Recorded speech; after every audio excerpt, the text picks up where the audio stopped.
piano tuner comes to a music teacher's house without warning. The piano tuner tells the very confused music teacher, "Hi, I've come in to tune your piano." And the music teacher replies, "But I didn't send for you." And then the piano tuner tells her, "No, but the people who live across the street did."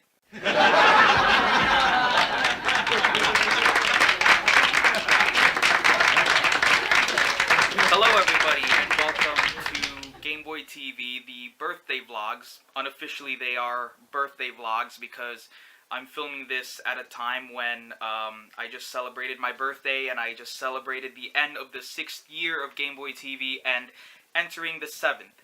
So I'm making these vlogs to sort of tell and give a little bit of insight about Gameboy TV and some of the gimmicks and the customs that I do to make the channel, to keep moving the channel forward as time goes by.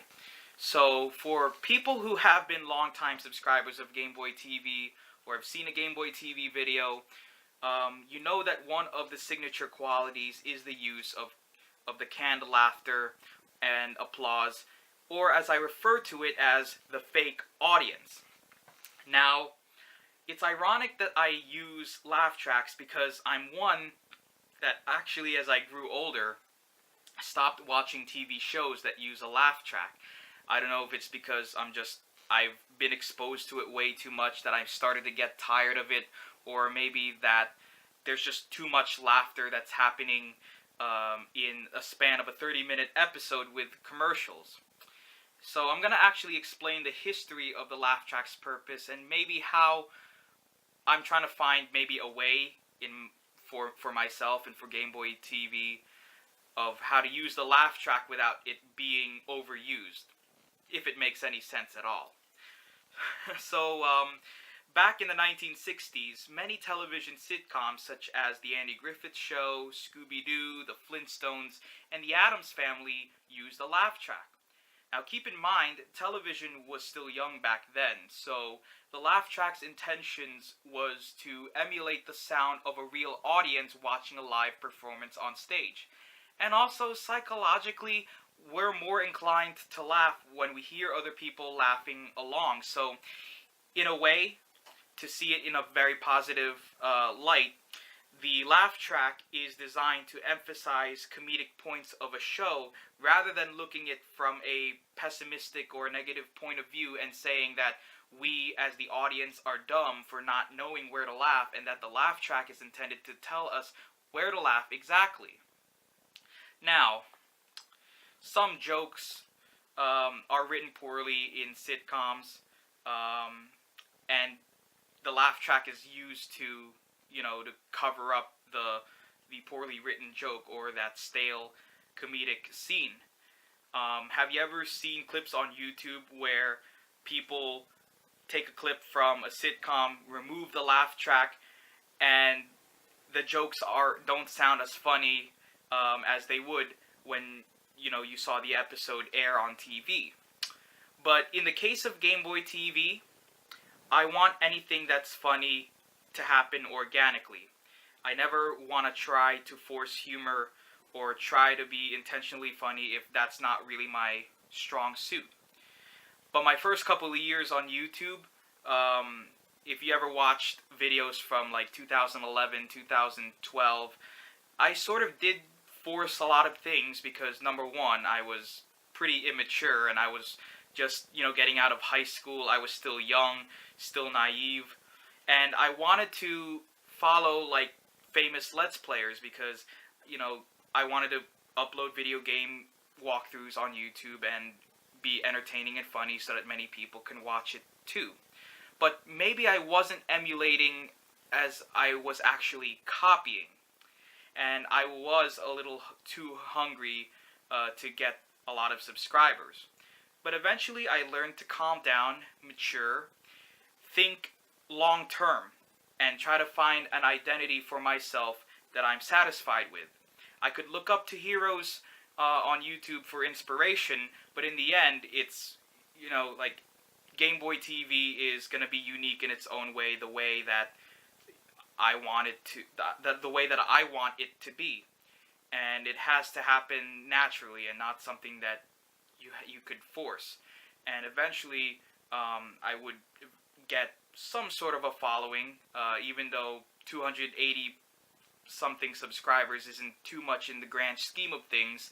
I at least was able to start enjoying filming and keeping up and updating the channel as much as I can and keeping it fresh. So like I said a moment ago, comedy is not my strong suit. And to sum up that little part, I just gotta let the humor happen organically. And you see that my YouTube channel is very lighthearted, it's very colorful, it's very quirky. So in a way, my comedy is not so much in the form of jokes, but rather in the production and editing, and thus where the laugh tracks come in, and, it's like, the way I want viewers to respond to that would be like, wait, why is there a laugh track? He's filming in his room. Is there some kind of secret studio audience that we, the viewers, don't know about? And I also feel that the laugh track works better this way because you're not constantly hearing it during the course of the video, if ever. So maybe you'll hear laughs maybe 2 minutes into the video and then again 15 minutes later. So in a way that laugh track isn't abused and people will start criticizing it for being too much laugh track. And the same thing can be said about the various applause tracks. And that happens whenever I share something successful, like announcing my birthday or announcing graduating from college.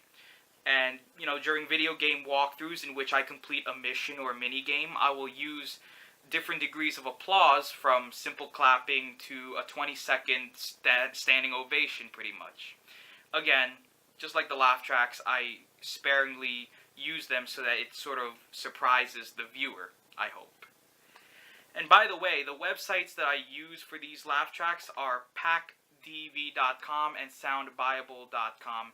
I'll put the links there in the description so you can see and maybe download these laugh tracks for free so that you can use them in your own video projects as well. And also some other laugh tracks I bought through iTunes. Just look up Hollywood laugh tracks and you'll be able to see a list of various laughs of volume and length. So anyway, that's it for the explanation. Now it's time to end the video by making you folks at home laugh along with our fake audience. Let me tell you a few jokes that I got from the internet, and don't worry, they're clean. Okay, so here's one that involves marriage, music, and the devil. You ready for this? Okay, so there was a Sunday service at a church, and all of a sudden, the floor opens up, and out comes Satan. And all the churchgoers scream in panic, trying to rush out the door to avoid seeing Satan's hideous face. However, there was this elderly gentleman who just sat calmly in the front row. And Satan goes up to him and asks, "Do you know who I am?" The man said, "Yes, I do." And then Satan asks him, "Then why aren't you afraid of me?" And the man replied, "You know, I've been married to your sister for 48 years.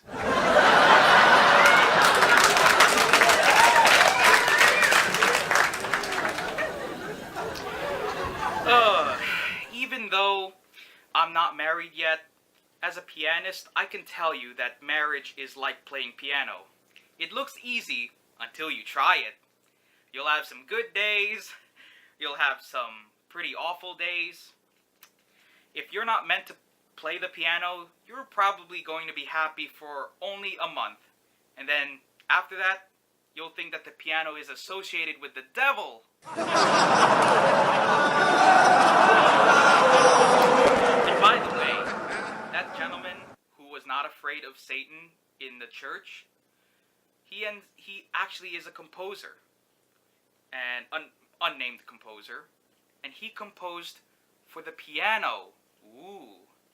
No wonder why he was able to be married 48 years to Satan's sister.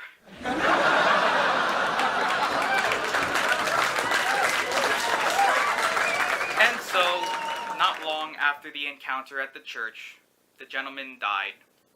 And as a result, he started decomposing. Okay,